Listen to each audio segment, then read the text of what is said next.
Welcome back, guys. So now let's continue working on our attribute table and see what other options we have that we can do on the attribute table. If you come on the top of any field and on the field header, you right click on the field header, you will see that you have some other options here.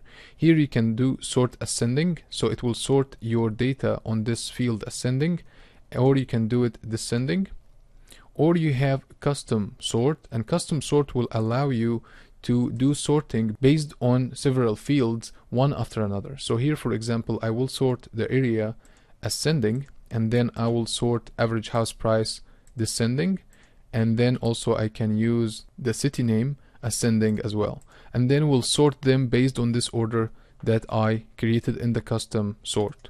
So this is a different way to do sorting for your fields. If you want to sort on one field and then sort to another field, you can use the custom sort. Here, as we saw before, you can hide the field from here, and every time you open a new table, that first time to work on it, make sure you come and show all fields to see any hidden fields. Here you can freeze a field. So for example, if I have this field right here, and as you see right now, when I scroll to the right, if I have, like, let's say so many fields and I need to scroll between them like that, but I want to keep one or two fields with me all the time, I can choose any field and I can right click and I say freeze the field. So every time I scroll, you will see that this field right here, or this column right here, will be with me all the time, so I can look at it and compare it with any other data. So for example, for the city name, I can right now go and view all the data, but I can see that I am looking at Dana Point city, and I can see the data for Dana Point. So freeze is one of the good tools to use to compare your data and to look at your attribute table in a different way. And you can also right click and say unfreeze, and it will unfreeze it for you and put it where it belongs. Let's put this back again, and then here we have the option to calculate field. We did calculate field, we did it from here. You can do it from here as well. Calculate geometry, we have different options for calculate geometry based on polygon or point or line.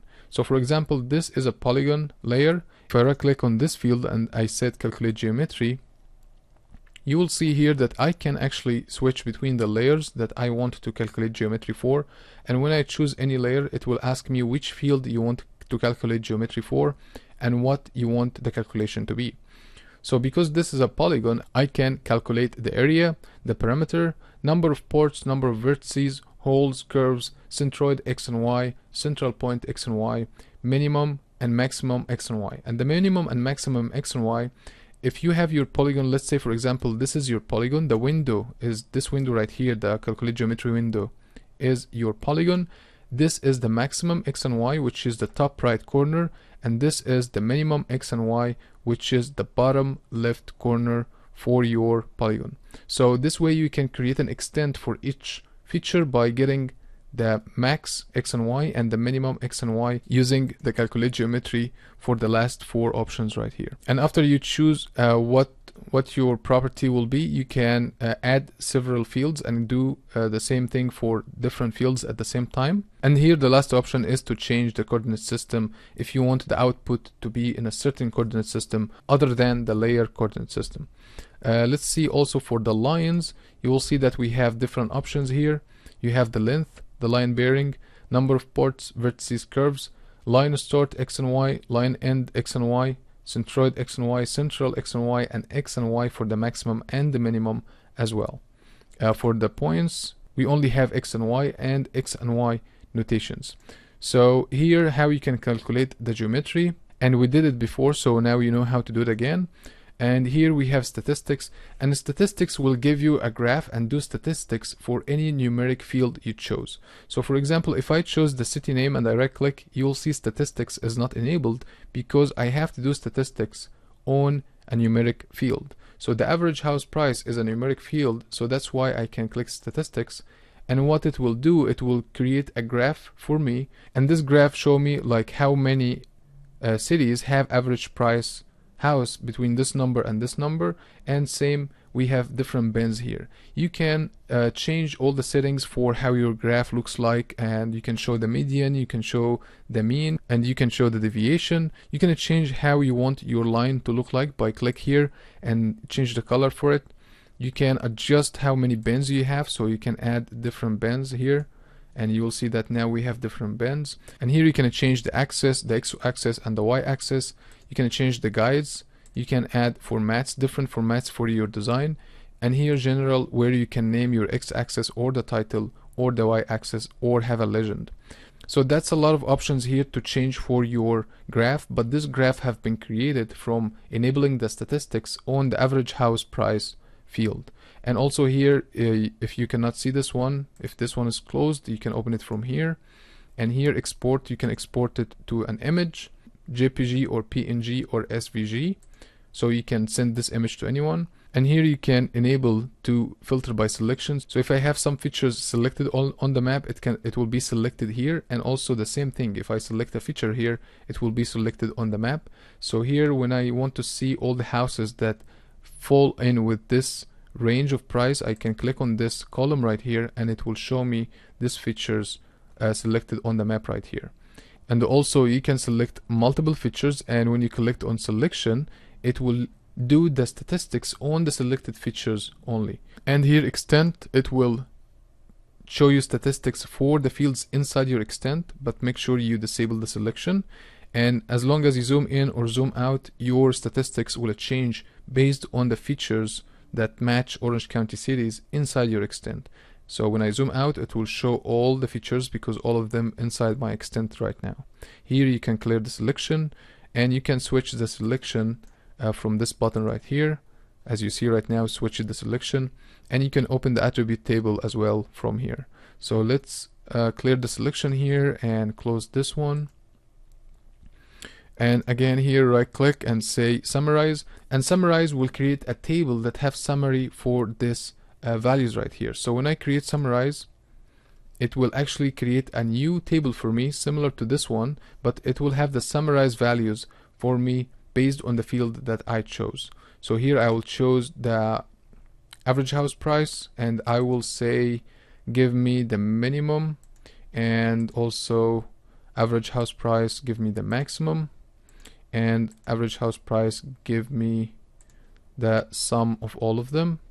And you can choose any different options from here. You have so many different ways to calculate your statistics, and then once you click OK, it will create a new table for you right here. It will add it to your project geodatabase and add it to your content here. You can right click and open, and you will see that you have the minimum, maximum and sum for the values you selected in your field right here. Also, one of the other things is that you can select multiple fields by select one and then keep pressing on the control key on your keyboard, select another one and the third one, and you can create statistics for these three fields together in one graph. It will take a few seconds to create the graph, but this graph is based on these three values you selected. So you can be very creative with how you want to do your summarize or statistics, and also how you want to view your table and view your fields. You can freeze, you can hide, you can highlight, you can do anything in the table to make it look however you want. So now we finished this part on the top right here. When you click on any field right here, you have the ability to do edits for this field. You can change the value. If the field is not read-only, you can change it from here and then make sure you save your edits. If you right click on any field, you can copy, you can paste, or you have the same options you have when you right click on the column header here. You have the same options right here, and you have the same options for the row. And here is the options for the row. So when you right click here, you have some other options, and these options allow you to flash this feature. As you see here, it flashed on the map, or you can zoom to this feature, or you can pan to the feature, and you can open the pop-up from here. So for example, if you want to see how the pop-up looks like, you can just open it from here and it will show up right here, and you can right click and say pin the pop-up, and it will be pinned right here for you, so you can see it all the time, and you can close it from here. The other options here we have is select and unselect. This one is selected, I can unselect it from here. If this one is not selected, I can select it like that. Also, the other thing is you have manage attachment. So we have a separate video for enabling attachment. So when we enable attachment, we will see that we can upload attachment, or we can add pictures, images, any kind of attachment to our features. And this is the way that you can manage and see it. You can see the attachment from here, or we will have the ability to see the attachment in the pop-up window as well. Here you have the ability to just click delete row, and it will be deleted for you from the table and from the feature as well. So I'm gonna discard this because I don't want to delete it. Say yes, so it's gonna come back again. And that's it for the options we have here for the columns and the rows. Now at the bottom here we have the option to show all records or only show selected records. And this is one of the things that sometimes is confusing. When you open an attribute table for a feature class and you cannot see any records at all, that's because you have this option here selected, which say show selected records. And because you have no selected features, you cannot see any records. So when you open any attribute table and suddenly you get surprised that you cannot see any data, make sure that this option here is enabled, which is show all records. So you make sure that you are seeing all the records. So this is one of the things that sometimes get confusing, that this option is selected but you cannot see any records because nothing is selected. And here you can go, if you have again a table with so many records, like let's say 1 million records, and instead of going through all these records and scroll all the way down or up, you can just click here and go to the end of this records, and it will take you directly to the last record in your table. Or you can go to the first one and go to the top, or you can come here and say go to row number, and you can go anywhere into your table without the need to scroll and keep scrolling into your table. So here it shows you how many features is selected out of the total number, and the total number we have here, we have 33 features and we have 0 selected. If I select 2 of them, it will say I am selecting 2 out of 33. So this number always is the total of the records, and this how many is selected in my selection. Here you can filter. So the filter is a good way sometimes if you have a lot of features again and you want to make sure that you see the records for the features in your map. You can filter by extent, and every time you change your extent, this records will change based on what you are seeing right here. So when I zoom in, let's clear the selection. As you see right now, it only shows me the attribute data for the features I have in my extent right now. And every time I change my extent, this records will change based on how many features inside my extent. And that's a really good way in order if you have a lot of features again and you just want to see the record for this one. Now it's going to show me only 2 attributes for this one and this one as well.